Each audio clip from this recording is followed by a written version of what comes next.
મારું નામ જીલ પટેલ છે.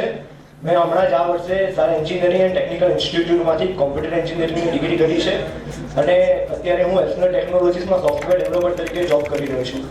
શરૂઆતમાં તો મારો 12મા પછીનો પ્લાન હતો કે કેનેડા જતો રહું, ત્યાં ડિગ્રી કરીશ, પણ અનફોર્ચ્યુનેટલી કે અત્યારે ફોર્ચ્યુનેટલી એ વખત રિજેક્શન થઈ ગયું હતું અને સાઈડમાં મારી કોલેજ પણ ચાલુ હતી અને કોલેજનું એટમોસ્ફિયર એટલું ટેકનિકલ રીતે સારું નહોતું. ત્યાં થિયોરિટિકલ રીતે નોલેજ મળતું હતું. તો મેં ઘરે જ મારી રીતે પોતાની પ્રિપેરેશન ચાલુ કરી, ડોક્યુમેન્ટેશન વાંચ્યા, યુટ્યુબ ઉપરથી શીખ્યો. પછી જ્યારે 8મા સેમમાં મારી ઇન્ટર્નશિપ હતી કોલેજમાંથી, તો મેં રોયલ ટેકનોસોફ્ટમાંથી 3 મહિનાની ઇન્ટર્નશિપ અહીંયાથી કરી અને હું સમીર સરના અંડરમાં મંચટેકમાં શીખતો હતો અને એમણે એકદમ બેઝિકથી લઈને એડવાન્સ સુધી કોન્સેપ્ટ શીખવાડ્યા અને બહુ ગાઈડન્સ આપ્યું અને ધીરજ સરે પણ અમને મોટિવેટ કર્યા. પછી જ્યારે મારું પ્લેસમેન્ટ થયું એસનલ ટેકનોલોજીમાં, જે પહેલી કંપની આવી હતી પ્લેસમેન્ટ માટે, ત્યારે મેં 2 રાઉન્ડ ક્લિયર કરી દીધા હતા. સૌથી પહેલાં એપ્ટિટ્યૂડ હતું અને પછી HR રાઉન્ડ. પછી હું કન્ફ્યુઝનમાં હતો કે માસ્ટર કરું કે પછી જોબ કરી લઉં.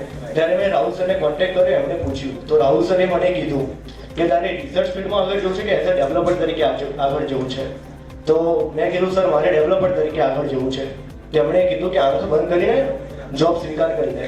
તો મેં જોબ સ્વીકાર કરી લીધી અને અત્યારે સારું એવું નોલેજ મળી રહ્યું છે અને ત્યાં કંપનીના 3 પ્રોજેક્ટ ઉપર કામ કરી રહ્યો છું. તને શું લાગે છે જીલે છે ને છેલ્લા 3 મહિના રોયલ જોડે, ફક્ત 3 મહિના, તને શું લાગે છે જીલ કે રોયલ તને ફર્સ્ટ યર થી મળી ગયું હોત તો તારી લાઈફમાં શું છે? હા સર, બહુ ફાયદો થયો હતો. સ્ટાર્ટિંગમાં પહેલાથી અપ્રોચ કર્યો હતો અને જ્યારે તે લાસ્ટ સેમમાં એન્ટર કર્યું રોયલમાં, તો શું ડિફરન્સ લાગતું હતું કે તને શું નથી આવડતું? કેમ કે ઘણા બધા કોન્સેપ્ટ એવા છે કે જે ડેટા સ્ટ્રક્ચર એન્ડ એલ્ગોરિધમમાં છે, જે બહુ મોટી MNC કંપનીમાં જવું હોય, જે યુકેમાં છે, US બેઝ છે, તો એમાં કદાચ પ્લેસમેન્ટ ઇઝીલી થઈ શકે છે. પહેલાથી જ સ્ટાર્ટ કરવું પડતું. Subscribe Dheeraj Pujara YouTube channel for more updates, or you can call on 9825782290 to clear your doubts.